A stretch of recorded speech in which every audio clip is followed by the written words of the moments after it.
గత ఆదివారం నాడు సిరియాలో ప్రెసిడెంట్ బషర్ అల్ అసాద్ ప్రభుత్వం కుప్పకూలింది.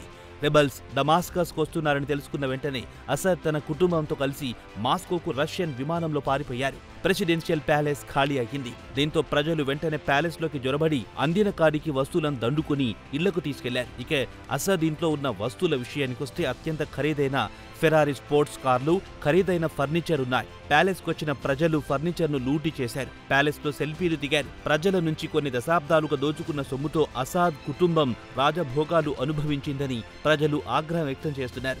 అసాద్ ప్యాలెస్ నుంచి వెళ్లిపోయిన వెంటనే డమాస్కస్ నగర ప్రజలు ప్యాలెస్కు క్యూ కట్టారు. ఎందుకంటే వారి జీవితంలో ఇంతవరకు ప్యాలెస్లో అడుగుపెట్టే భాగ్యం కలగలేదు కాబట్టి ఉత్సాహంతో ప్యాలెస్లోకి చొచ్చుకొచ్చారు. వచ్చి రాగానే ఉత్సాహం కొద్దీ సెల్ఫీలు తీసుకున్నారు.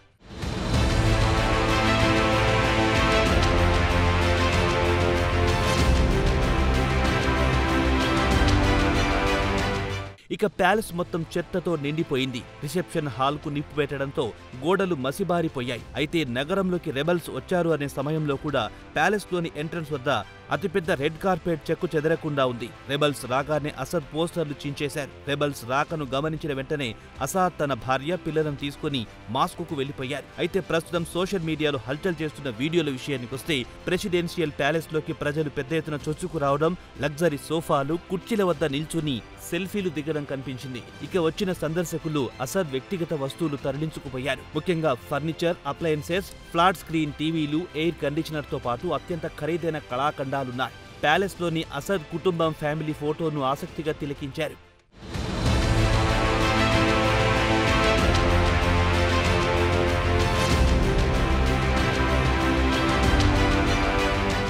ఇక ప్యాలెస్లోకి ఎంటర్ అయిన వెంటనే రాచరిక ముట్టి పడింది. ఫ్లోరింగ్ విషయానికొస్తే అత్యంత ఖరీదైన మార్బుల్స్ తో దగదగలాడింది. అలాగే సీలింగ్ కు అతిపెద్ద చాండిలర్స్ బిగించారు. దీన్ని బట్టి చూస్తే అసాద్ కుటుంబం ఎంతలా ప్రజలను దోచుకుంది తేలిగ్గానే అర్థం చేసుకోవచ్చు. ఇవన్నీ ఒకెత్తైతే ప్యాలెస్లో అసద్ లగ్జరీ కార్ల వీడియోను చాలా మంది ఆసక్తితో గమనించారు. ప్యాలెస్లోని గరాజులో అత్యంత ఖరీదైన కార్లు దర్శనమిచ్చాయి. వాటిలో ఫెరారీ, ఆస్టిన్ మార్టిన్లు, లాంబోర్గినీలున్నాయి. ప్రస్తుతం ఈ వీడియో సోషల్ మీడియాలో వైరల్ గా మారాయి. ఒక వీడియోలో ఖరీదైన డియోర్ బ్రాండ్ దుస్తులు కనిపించాయి. అలాగే లూయిస్ విటాన్ సూట్ కేసులు కనిపించాయి.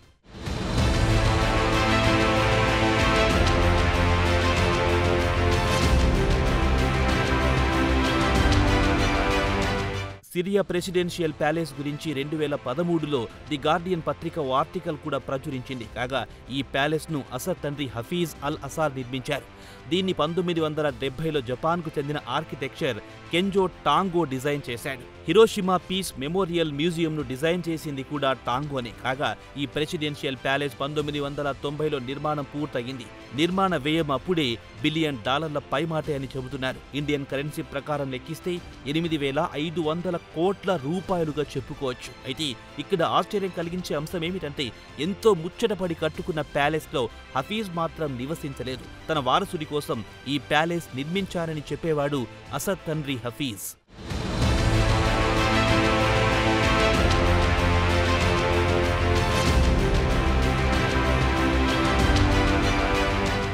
అయితే మే 1990లో అమెరికాకు చెందిన ఫిలడాల్ఫియా ఇంక్వైర్ హఫీజ్ టెస్ట్ గురించి ప్రస్తావించింది. బషర్ తండ్రి హఫీజ్కు సాధారణ పౌరుడిగా ఉండాలంటేనే ఇష్టమని ఆ పత్రిక ప్రొజెక్ట్ చేసింది. ప్యాలెస్లో నిర్మాణం పూర్తయిన తర్వాత హఫీజ్ సంతోషంగా లేరు. 25 అడుగుల స్టెయిర్ కేస్ గురించి తరచూ అసంతృప్తి వ్యక్తం చేసేవాడు. తనను కలవడానికి వచ్చే విజిటర్స్ ఇన్ని మెట్లకి రావడం ఇబ్బందికరంగా ఉండదని చెప్పేవాడు. ఇజ్రాయేలీలు తనను చంపేస్తారేమో అని తరచూ భయపడేవాడు హఫీజ్. ప్రస్తుతం అసద్ మాస్కోలో తలదాచుకున్నాడు. రష్యా ప్రెసిడెంట్ పుతిన్ ఆయనకు భద్రత కల్పించారు. ప్రస్తుతం ప్యాలెస్ ను చూసిన సిరియా ప్రజలు తాము కడు పేదరికంలో మగ్గుతుంటే అసాద్ కుటుంబం రాజభోగాలు అనుభవించిందని మండిపడుతున్నారు.